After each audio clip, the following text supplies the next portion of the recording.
বৰগোহাঁই ডাঙৰীয়া, তেৰছ গোৱালা ডাঙৰীয়া, তৰংগ গগৈ ডাঙৰীয়া, চক্ৰধৰ গগৈ ডাঙৰীয়া, OBC আয়োগৰ অধ্যক্ষ শান্তনু গগৈ ডাঙৰীয়া, ফুলনি ফুকন ডাঙৰীয়ানী, ইন্দ্ৰ গগৈ ডাঙৰীয়া, সঞ্জীৱ ৰাজকোঁৱৰ ডাঙৰীয়া, ডেইজি ৰাণী ফুকন শ্যাম ডাঙৰীয়ানী, সৌ যাত্ৰা তুৰুং, প্ৰেচিডেণ্ট ইউটেস্কো, ডক্টৰ লক্ষ্যহীৰা শ্যাম ডাঙৰীয়ানী, ডক্টৰ হেমন্ত গগৈ ডাঙৰীয়া, ধ্ৰুৱজ্যোতি শ্যাম ডাঙৰীয়া, জ্ঞানজ্যোতি ভান্তে ডাঙৰীয়া আৰু আমাৰ মাজত উপস্থিত ডিপি সোৱাং শ্যাম ডাঙৰীয়াকে আদি কৰি মঞ্চত উপবিষ্ট বিশিষ্ট ব্যক্তিসকল, টেঙাখাটৰ লাঙি গদাপানী ক্ষেত্ৰত সমবেত আই মাতৃসকল,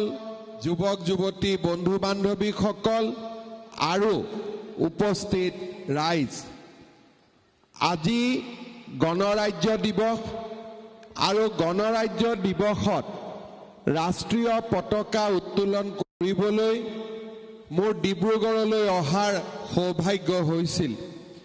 সংযুক্ত টাই জনগোষ্ঠীৰ সামাজিক সাংস্কৃতিক সংঘৰ উদ্যোগত আৰু সকলো টাই জনগোষ্ঠীৰ পৃষ্ঠপোষকতাত টেঙাখাটৰ লাঙি গদাপানী ক্ষেত্ৰত আয়োজিত তৃতীয় টাই জনগোষ্ঠীৰ সাংস্কৃতিক মহোৎসৱ আৰু প্ৰথম আন্তঃৰাষ্ট্ৰীয় টাই যুৱ মহোৎসৱ উপলক্ষে অনুষ্ঠিত এই অনুষ্ঠানতো আজি মোৰ উপস্থিত থকাৰ সৌভাগ্য হৈছে। এই বৰ্ণাঢ্য আয়োজনত উপস্থিত ৰাইজক দৰ্শন কৰিবলৈ পাই মই নিজেই সঁচাকৈয়ে গৌৰৱ অনুভৱ কৰিছোঁ। উদ্যোক্তাসকলৰ লগতে সদৌ টেঙাখাটবাসী ৰাইজ, আজিৰ অনুষ্ঠানৰ উপস্থিত ৰাইজক মই মোৰ শ্ৰদ্ধা নিবেদন কৰিছোঁ। মানুহে সমাজ পাতি বাস কৰিবলৈ লোৱাৰে পৰাই জন্ম হৈছিল সংস্কৃতিৰ। কোনো এখন সমাজত বসবাস কৰা বিভিন্ন জনগোষ্ঠী অথবা সম্প্ৰদায়ৰ আচাৰ ব্যৱহাৰ, ৰীতি নীতি, ধৰ্মীয় পৰম্পৰাৰ আলমত জাতিটোৰ বৰ্ণিল সংস্কৃতিয়ে গঢ় লৈ উঠে। অতি প্ৰাচীন কালৰে পৰা অসমত বসবাস কৰা থলুৱা জনগোষ্ঠীসমূহৰ সংমিশ্ৰণত লাহে লাহে এটা বৃহত্তৰ অসমীয়া সংস্কৃতিও গঢ় লৈ উঠিছে।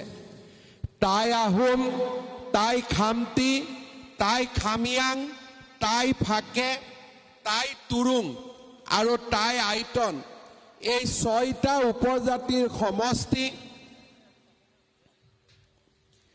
টাই জনগোষ্ঠীয়ে বৃহত্তৰ অসমীয়া ভাষা সংস্কৃতি গঢ় দিয়াত সদায়ে এক গুৰুত্বপূৰ্ণ ভূমিকা গ্ৰহণ কৰি আহিছে। টাই আহোমসকলৰ কৃষ্টি সংস্কৃতি, ৰীতি নীতিৰ পৰম্পৰাৰ প্ৰভাৱ বৃহত্তৰ অসমীয়া জাতিৰ সংস্কৃতিৰ ওপৰত স্পষ্টকৈ দেখা পোৱা যায়। অৰুণাচল আৰু উজনি অসমৰ টাই খামতি, টাই খামিয়াং, টাই ফাকে, টাই তুৰুং আৰু টাই আইটনসকল হৈছে বৌদ্ধ ধৰ্মাৱলম্বী।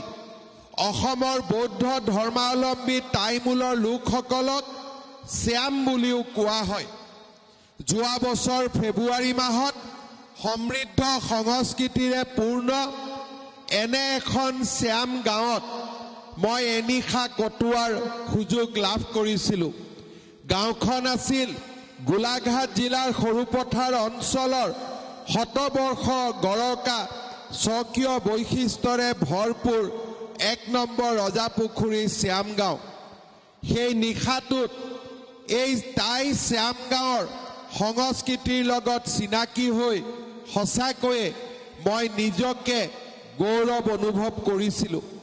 শ্যাম গাঁৱত বাস কৰাত লোকসকলৰ টাই খামিয়াং জনগোষ্ঠীৰ থেৰাবাদা বৌদ্ধ ধৰ্মাৱলম্বী লোক গাঁওসকলৰ প্ৰায় সকলোৱে নিজৰ উপাধি শ্যাম লিখে গাঁৱৰ লোকসকলে ঘৰুৱা কথা বতৰা অসমীয়াত পাতে যদিও নিজস্ব ভাষা কৃষ্টি সংস্কৃতি ধৰি ৰাখি টাই ভাষাৰ শব্দ মিহলি কৰে আৰু সম্বন্ধবোৰো টাই ভাষাৰে সম্বোধন কৰে ধৰ্মীয় কাৰ্যত টাই আৰু পালি ভাষা ব্যৱহাৰ কৰাৰ লগতে টাই লিপিও তেওঁলোকে ব্যৱহাৰ কৰে গাঁৱৰ ৰাইজে বিহাৰদান মহোৎসৱ পয়লেং অনুষ্ঠিত কৰাৰ উপৰিও সদৌ অসম বৌদ্ধ মহাসভা সদৌ অসম ঢুলীয়া ওজা সংস্থা সদৌ অসম ট্ৰাইবেল সংঘ সদৌ অসম পাহাৰীয়া জনজাতি সংস্থাৰ বাৰ্ষিক অধিৱেশনো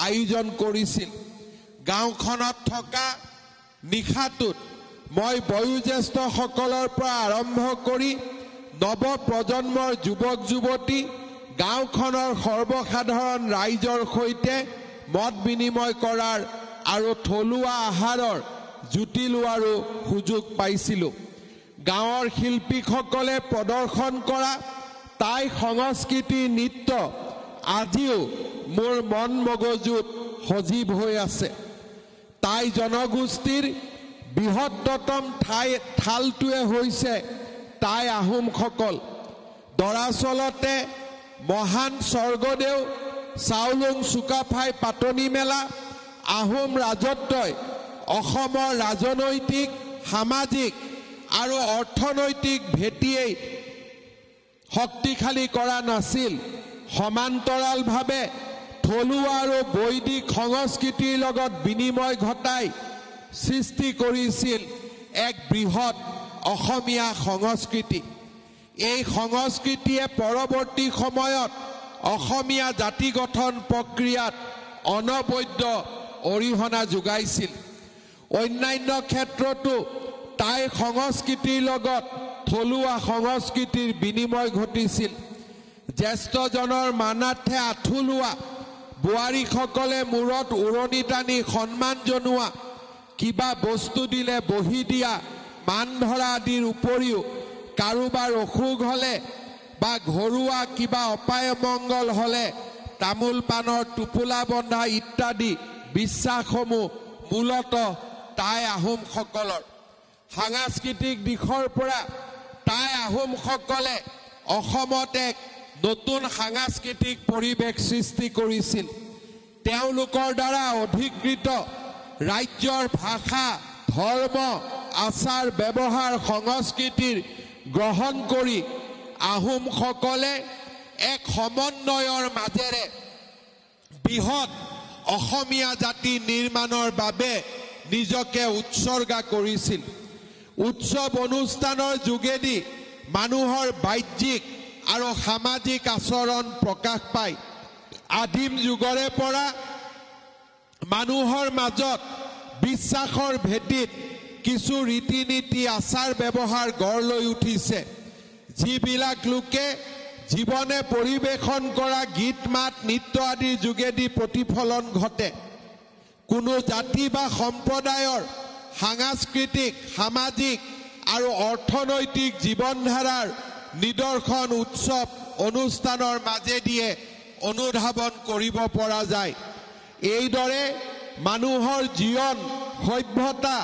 আৰু সংস্কৃতিৰ লগত উৎসৱ অনুষ্ঠানসমূহ ওতঃপ্ৰোতভাৱে জড়িত হৈ পৰে অসমত পৰম্পৰাগত পালন কৰি অহা উৎসৱ অনুষ্ঠানসমূহক লোক সংস্কৃতিৰ পণ্ডিত নবীন চন্দ্ৰ শৰ্মাই ঋতুকালীন উৎসৱ পঞ্জিকা আশ্ৰয়ী উৎসৱ সীমিত অংশগ্ৰহণ কৰা উৎসৱ আৰু সংস্কাৰমূলক উৎসৱ অনুষ্ঠান বুলি শ্ৰেণী বিভাজন কৰিছে আহোম স্বৰ্গদেউসকলৰ ৰাজত্বকালত ভিন ভিন কাৰণত উদযাপিত হোৱা উৎসৱ অনুষ্ঠান আৰু পূজা পাৰ্বণ সম্পৰ্কত বিশিষ্ট পণ্ডিত বিৰিঞ্চি কুমাৰ বৰুৱাই তেওঁৰ অসমীয়া সংস্কৃতি গ্ৰন্থত এনেদৰে উল্লেখ কৰিছিল আহোম ৰাজত্বৰ পৰা অসমত কিছুমান নতুন উৎসৱ আৰু পূজা পাৰ্বণ প্ৰচলিত হয় ভালেমান পুৰণি উৎসৱ আৰু পূজা পাৰ্বণ ৰাজসিকভাৱে কৰা হৈছিল। নতুন উৎসৱৰ ভিতৰত ৰাজ অভিষেকৰ সময়ত অনুষ্ঠিত হোৱা ৰিকখন আৰু ৰঞ্জয়ত অনুষ্ঠিত হোৱা উৎসৱ উল্লেখ কৰিব পাৰি। দৌল দেৱালয় পুখুৰী আৰু মৈদাম নিৰ্মাণ কৰা আৰু প্ৰতিষ্ঠা উৎসৱ অনুষ্ঠানেৰে সম্পন্ন কৰা হৈছিল। কৃষিজীৱী ৰাইজে কৃষি কাৰ্য আৰম্ভ কৰাৰ সময়ত যেনে হাল বোৱা, কঠীয়া সিঁচা, গোছ লোৱা, ভুই ৰোৱা, হাল উঠা অথবা নাঙল ধোৱা আদি কাৰ্যবোৰ সম্পাদন কৰোঁতে উৎসৱমুখৰ পৰিৱেশ সৃষ্টি কৰি পালন কৰা হৈছিল।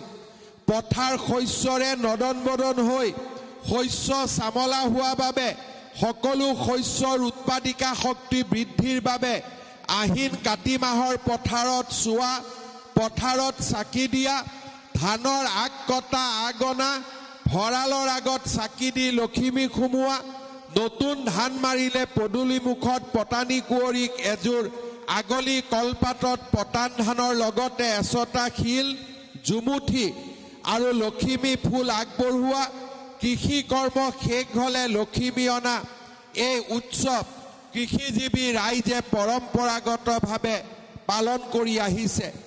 নতুন বছৰৰ আৰম্ভণিতে ন ধানৰ চাউলেৰে ন খোৱা উৎসৱ, খেন খাও পূজা, নদাম দেৱতাক পূজা দিয়া আদি সম্পন্ন কৰি পুৰণিক বিদায় দিয়া সময়তো কিছুমান উৎসৱ টাই আহোমসকলে পালন কৰে।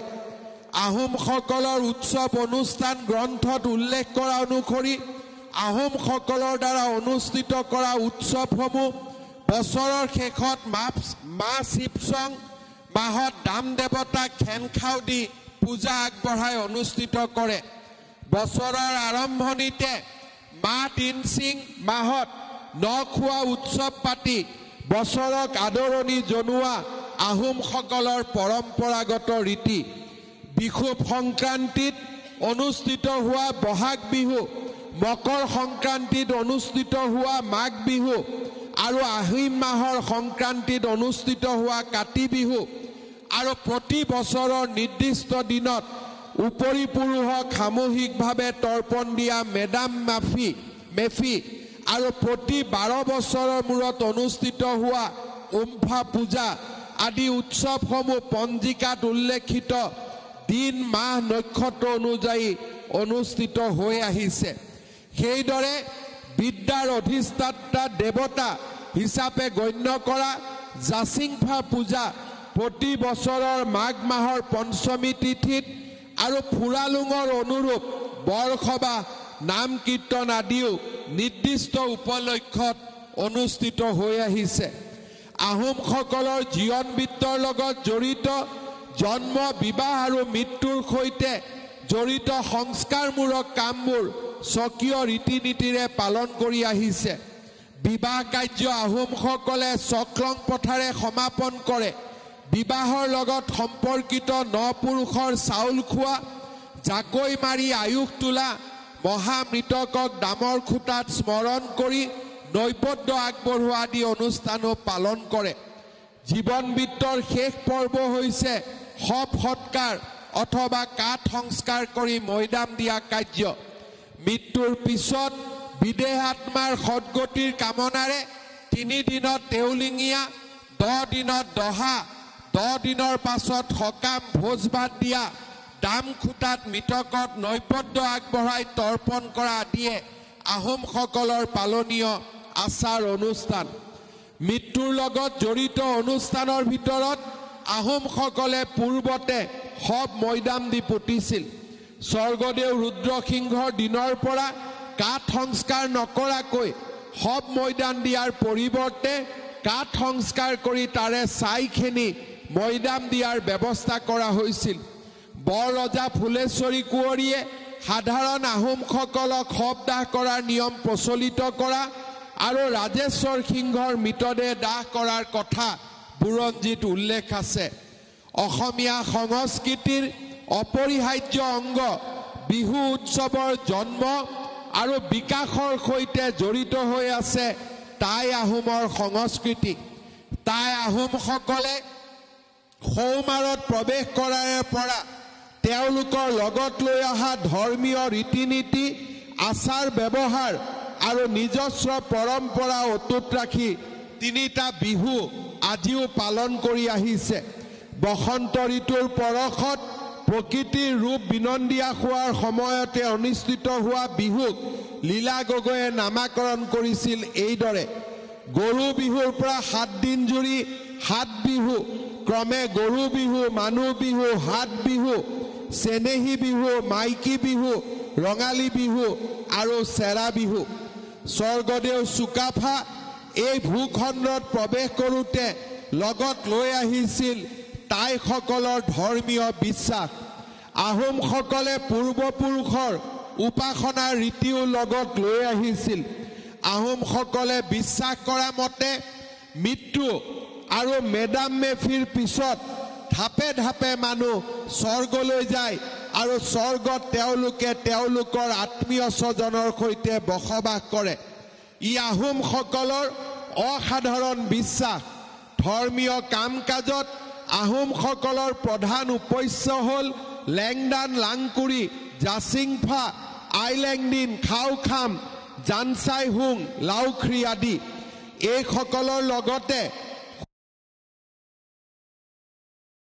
সূৰ্য দেৱতা আৰু চন্দ্ৰ দেৱতাৰো স্থান আছে সোমদেউৰ বাহিৰে আহোমসকলৰ দেৱ দেৱতাৰ মন্দিৰ নাছিল সোমদেউ আহোম ৰজাৰ প্ৰধান উপাস্য বিগ্ৰহ আছিল আৰু কেৱল ৰজাইহে সোমদেউক স্পৰ্শ কৰিব পাৰিছিল চুকাফাৰ লগতে অসমলৈ বুঢ়া ডাঙৰীয়া পৰ্বত পাহাৰ নদ নদী আদিৰ লগত জড়িত দেৱতাসকলৰ বিশ্বাস বা ধাৰণাও আহিছিল আহোমসকলৰ ধৰ্মীয় ৰীতিত দুটা পদ্ধতি দেখা যায় বানফি প্ৰথা বা বলি দিয়া আৰু ফ্ৰালুং প্ৰথা বা ফলাহাৰ দিয়া বলি দিয়া অৰ্থাৎ বানফি পদ্ধতিৰ পৰম্পৰা সাধাৰণতে ৰাজকীয় পৃষ্ঠপোষকতাত কৰা হয় উমফা পূজাও বানফি পদ্ধতিৰে কৰা হয় আহোমসকলে মেডাম মেফি পূজা বাৰ্ষিক শ্ৰাদ্ধৰূপে পালন কৰি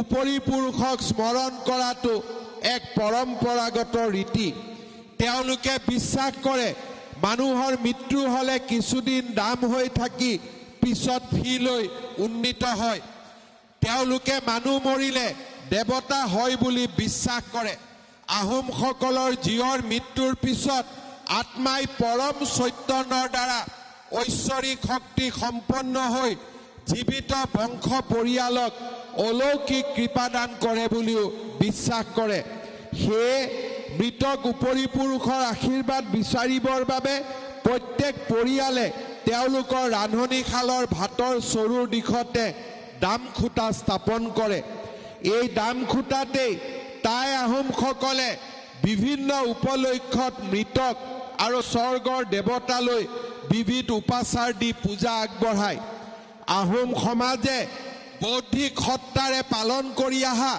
আন এটি প্ৰধান পূজা হৈছে ফুৰালুং আহোমসকলে বিভিন্ন উপলক্ষত নিজস্ব পৰম্পৰাৰে পালন কৰি অহা উৎসৱ অনুষ্ঠানসমূহৰ ভিতৰত দাম পূজা এক অন্যতম অনুষ্ঠান আহোম যুগতে স্বৰ্গদেউসকলে পৰম্পৰাগতভাৱে পালন কৰা ধৰ্মীয় উৎসৱ অনুষ্ঠানবোৰৰ ভিতৰত বিক্ষণ মুংখন হৈছে গুৰুত্বপূৰ্ণ ধৰ্মীয় উৎসৱ এই উৎসৱ আহোম স্বৰ্গদেউসকলে বিভিন্ন উপলক্ষত অনুষ্ঠিত কৰিছিল বুলি আহোম বুৰঞ্জীয়ে সম্ভেদ দিয়ে টাই আহোমসকলৰ লগতে অন্যান্য টাই জনগোষ্ঠী টাই খামতি টাই ফাকে টাই খামিয়াং টাই তুৰু আৰু টাই আইতনসকলেও পৰম্পৰাগতভাৱে বিভিন্ন পূজাসমূহ পালন কৰি আহিছে টাই সংস্কৃতিত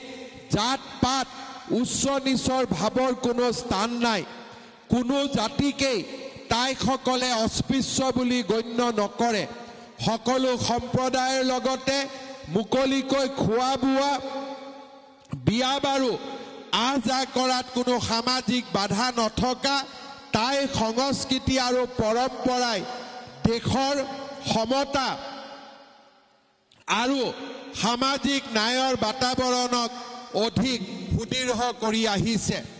সাজপাৰৰ ক্ষেত্ৰত তাই সংস্কৃতি আৰু থলুৱা সংস্কৃতিৰ মাজত বিনিময় ঘটিছিল। আহোমসকলৰ পুৰুষ মহিলাই অসমলৈ আহি প্ৰথমতে কলা পটলুং, কলা মেখেলা, ৰঙা ৰঙৰ গা চুটি, হাত দীঘল চোলা পিন্ধিছিল।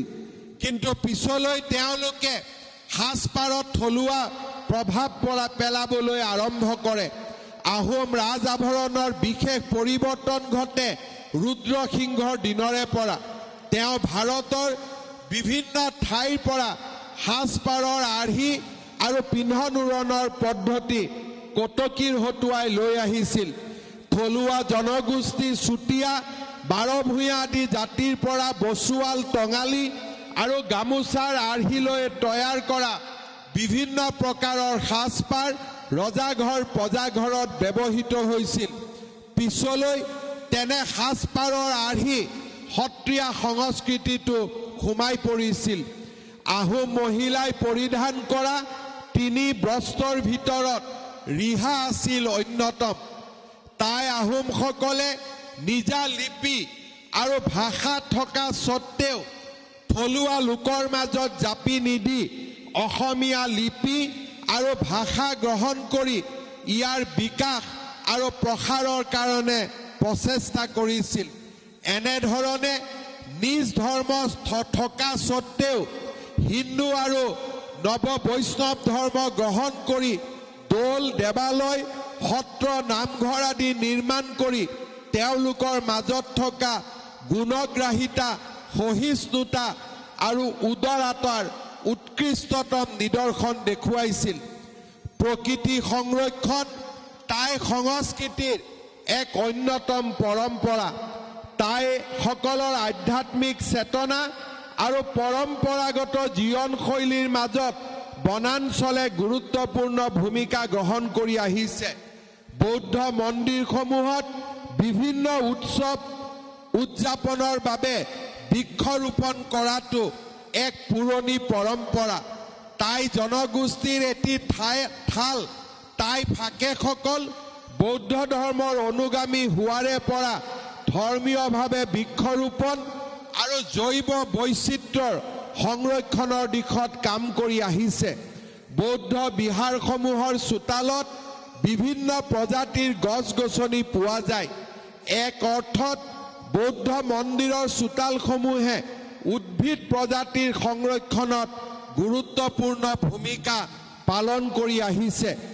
বৌদ্ধ মন্দিৰৰ অন্যতম প্ৰধান প্ৰয়োজনীয়তা হ'ল মন্দিৰৰ চোতালত কিছুমান গছৰ উপস্থিতি, যিবোৰক ফাকেসকলকে ধৰি টাইসকলে নং বা পবিত্ৰ গছ বুলি গণ্য কৰে।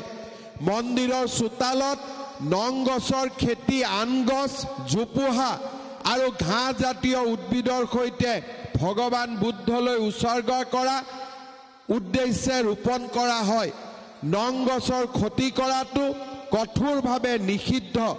নামফাকে গাঁওসমূহত ধৰ্মীয় ৰীতি-নীতিৰ সৈতে জড়িত গছ-গছনি, ফল-মূলৰ গ্ৰন্থ আৰু অলংকাৰিক গছ আদি সততে দেখা পোৱা যায়।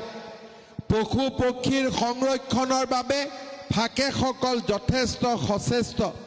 এই প্ৰসংগত বৌদ্ধ ধৰ্মই বহু পৰিমাণে অৰিহণা যোগাইছে, কিয়নো বৌদ্ধ ধৰ্মত জীৱ-জন্তুৰ চিকাৰ নিষিদ্ধ। টাই ফাকেসকলে নিজৰ ধৰ্মীয় নীতি নীতি মানি চলি জীৱ-জন্তুৰ চিকাৰৰ পৰা নিজক বিৰত ৰাখে আৰু এই ধৰণেই আমাৰ বৈচিত্ৰ্যময় জগতখনক সংৰক্ষণত সহায় কৰে। উজনি অসমৰ ডিব্ৰুগড়ৰ বৌদ্ধ ধৰ্মাৱলম্বী শ্যাম হিচাপে পৰিচিত টাই জনগোষ্ঠীৰ লোকসকলে এবিধ অতি উন্নতমানৰ কাগজ প্ৰস্তুত কৰিছিল। ৰাজ্যৰ আন ঠাইৰ লোকসকলৰ দৰে তেওঁলোকে লিখা মেলা কৰিবলৈ সাঁচি গছৰ বাকলি ব্যৱহাৰ কৰা নাছিল। তেওঁলোকে জাৰি আৰু সাঁচি গছৰ আহৰ পৰা কাগজ প্ৰস্তুত কৰাৰ নিজা কৌশল বিকশিত কৰাৰ লগতে সেই কৌশলক নিখুঁত ৰূপ দিছিল। তেওঁলোকে প্ৰস্তুত কৰা কাগজ অতি মিহি আৰু মজবুত আছিল। এটা জনগোষ্ঠীৰ অস্তিত্ব আৰু পৰিচয়ৰ আধাৰ হৈছে ভাষা আৰু সংস্কৃতি। এই দুইটা উপাদান বচাই ৰাখিব নোৱাৰিলে এটা জাতি কেতিয়াও জীয়াই থাকিব নোৱাৰে। টাই লোকসকলে নিজৰ ভাষা সংস্কৃতি ৰক্ষা কৰাৰ লগতে অসমীয়া জাতিৰ ভেটি নিৰ্মাণত সদায় এক গুৰুত্বপূৰ্ণ ভূমিকা গ্ৰহণ কৰি আহিছে। আজি টাই জনগোষ্ঠী আটাইকেইটা জনগোষ্ঠীৰ এই সন্মিলনত সাংস্কৃতিক মহোৎসৱত মই পুনৰ এবাৰ অসমৰ বৰ্ণিল সংস্কৃতিলৈ টাই জনগোষ্ঠীসমূহৰ অৱদানক কৃতজ্ঞতাৰে সোঁৱৰণ কৰিছোঁ। মই অসমৰ ৰাইজক টাই লোকসকলে আমাৰ সমাজলৈ আগবঢ়োৱা বৃহত্তম ভূমিকাক আকৌ এবাৰ স্বীকাৰ কৰি স্বৰ্গদেউ চাওলুং চুকাফাই যি মহান আদৰ্শৰে অসমীয়া জাতিৰ এক ভেটি নিৰ্মাণ কৰিছিল তাক আকৌ শক্তিশালী কৰিবলৈ আহ্বান জনাইছোঁ। শ্ৰদ্ধাৰ ৰাইজ, যোৱা ৩.৫ বছৰত আমাৰ চৰকাৰখনে টাই আহোমসকলৰ বৰ্ণিল ইতিহাসক সাংস্কৃতিক পৰম্পৰাক জগত সভালৈ লৈ যাবৰ বাবে প্ৰচেষ্টা চলাই আহিছে। এই প্ৰচেষ্টাৰ অংশস্বৰূপে যোৱা বছৰত প্ৰধানমন্ত্ৰী নৰেন্দ্ৰ মোদীৰ প্ৰচেষ্টাত আমাৰ সকলোৰে সন্মিলিত ইচ্ছাৰ এক সামূহিক সফলতা আছিল চৰাইদেউ মৈদামক ইউনেস্কোৰ দ্বাৰা বিশ্ব সংস্কৃতিৰ ঐতিহ্য প্ৰদান কৰা। চৰাইদেউ মৈদামৰ আনুষ্ঠানিক স্বীকৃতিয়ে টাই আহোমসকলক জগত সভালৈ লৈ যোৱাত এক মহান বৰঙণি আগবঢ়ালে।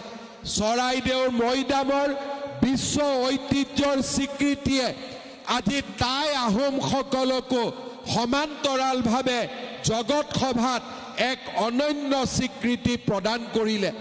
আজিৰ এই সুন্দৰ দিনটোত মই পুনৰ এবাৰ এনে স্বীকৃতিৰ বাবে টাই আহোম সমাজক অভিনন্দন জনাইছোঁ। যোৱা ৩.৫ বছৰত টাই আহোমসকলৰ বৰ্ণিল সংস্কৃতিক জগত সভালৈ লৈ যোৱাৰ বাবে ৰংঘৰৰ চাৰিওফালে আমি এক সুন্দৰ কীৰ্তিমান স্থাপন কৰিবলৈ আজি আগবাঢ়িছোঁ। মই বিশ্বাস কৰোঁ যোৱা কেইটামান বছৰত আমি লোৱা প্ৰচেষ্টাই ৰংঘৰৰ সৌন্দৰ্যক জগত সভালৈ লৈ যাব। শিৱসাগৰৰ টাই আহোম মিউজিয়াম যাদুঘৰ আৰু চুকাফা সমন্বয় ক্ষেত্ৰত নতুনকৈ মিউজিয়াম আদিৰ নিৰ্মাণে টাই আহোম সমাজখনক জগত সভালৈ লৈ যোৱাৰ বাবে আমাৰ প্ৰচেষ্টাত নতুন গতি লাভ কৰিছে। টিপামত স্বৰ্গদেউ চুকাফাই প্ৰথমবাৰৰ বাবে অসমত প্ৰৱেশ কৰি অসমীয়া জাতিক ধন্য কৰিছিলে। আজি সেই টিপামতে 52 ফুট উচ্চতাৰে আমি স্বৰ্গদেউ চাওলুং চুকাফাৰ প্ৰতিমূৰ্তি নিৰ্মাণৰ দিশত আগবাঢ়িছোঁ।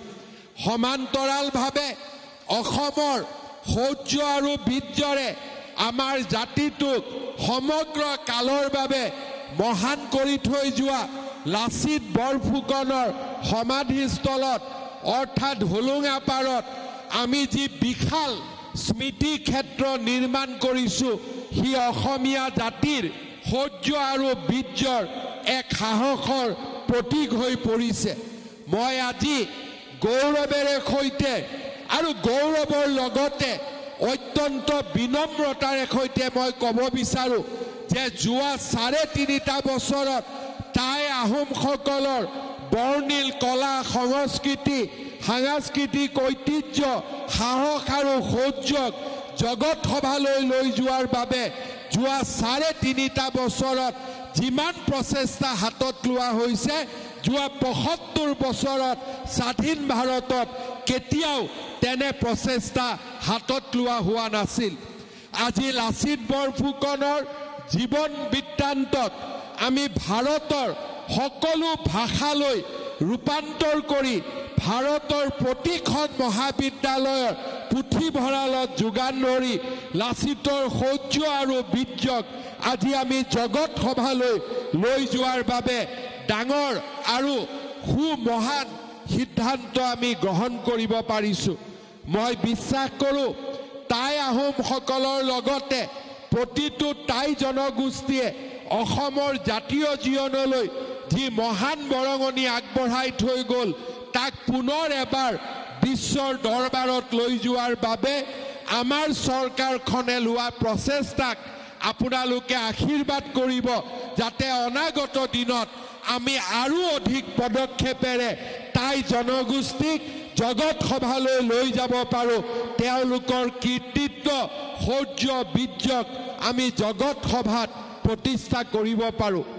বিভিন্ন জাতি জনগোষ্ঠীক লৈ এক মহামিলনৰ পৰিৱেশ গঢ়াৰ বাবে মহান স্বৰ্গদেউ চাওলুং চুকাফাই দি যোৱা অৱদানেৰে আজি অসমীয়া জাতি সমৃদ্ধ। অসম আৰু অসমৰ অধিবাসীসকলৰ ভাষা আৰু সংস্কৃতি আহোমসকলৰ পৰাই অসমীয়া নামে প্ৰচাৰিত হ'ল।